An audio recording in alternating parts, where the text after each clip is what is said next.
When recording sales into QuickBooks, there are two primary workflows.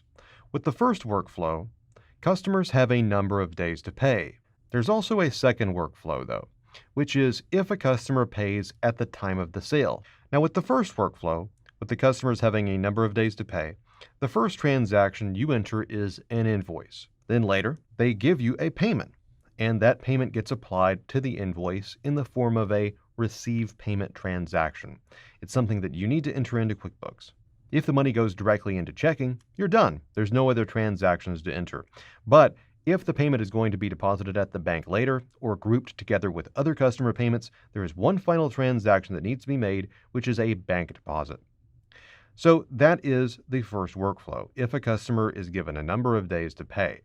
If, however, a customer pays right away, the first transaction that you need to enter is a sales receipt.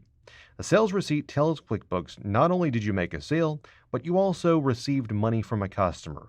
Because the sales receipt combines both the sale and the receipt of money, you're able to skip the receive payment step and go directly over to the bank deposit. Use these two workflows to record your sales in QuickBooks.